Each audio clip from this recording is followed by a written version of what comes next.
తాజా అంశాన్ని చూస్తున్నాం. ఈ నెల 15న కామారెడ్డిలో జరగాల్సిన కాంగ్రెస్ బహిరంగ సభను పీసీసీ వర్ష సూచనతో వాయిదా వేసింది. మళ్ళీ ఎప్పుడు నిర్వహిస్తామనే విషయాన్ని తర్వాత తెలియజేస్తామంది. మరి దీనికి సంబంధించి మరింత సమాచారం మా ప్రతినిధి తిరుపాల్ రెడ్డిని అడిగి తెలుసుకుందాం. తిరుపాల్, ఈ కాంగ్రెస్ సభ వాయిదాకు సంబంధించి తాజా సమాచారం ఏంటి?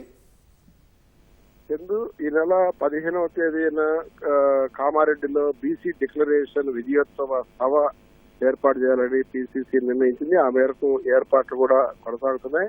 అయితే గత 2 రోజులుగా ఈ వర్షాలు పెద్ద ఎత్తున పడడము, అదేవిధంగా ఈ నెల 15వ తేదీ కూడా వర్షం ఉండదని చెప్పేసి వాతావరణ శాఖ సూచించడంతో భారీ బహిరంగ సభ వాయిదా వేసుకోవాలని పీసీసీ నిర్ణయించింది.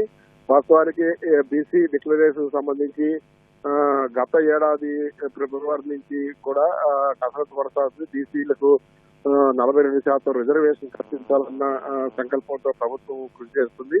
అయితే ఇప్పటికే బీసీ రిజర్వేషన్ సంబంధించి అసెంబ్లీలో తీర్మానం చేసి ఆమోదానికి పంపడం జరిగింది. అదేవిధంగా ఆర్డినెన్స్ కూడా తీసుకొచ్చడానికి ప్రయత్నం చేసింది.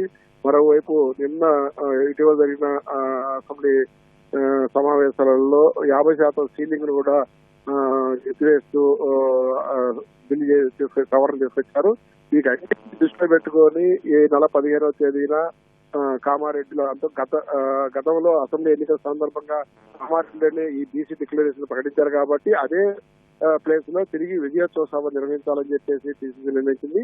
మరొక వైపు పీసీసీ అధ్యక్షుడిగా మహేష్ కుమార్ గౌడ్ అధికారం చేపట్టి కూడా 15వ తేదీకి ఏడాది పూర్తవుతుంది. రెండు కలిసి వస్తాయనే ఉద్దేశంతో కాంగ్రెస్ పార్టీ ఈ నిర్ణయం తీసుకుంది.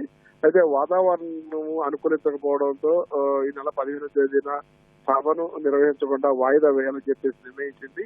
అయితే ఎప్పుడు పెట్టాలా మళ్ళా అనేది దాని మీద ఇంకా చర్చించిన తర్వాత ముఖ్యమంత్రితో అదేవిధంగా ఇతర సీనియర్ నాయకులతో చర్చించిన తర్వాత నిర్ణయం తీసుకుంటారు. చందు, ధన్యవాదాలు తిరుపతి.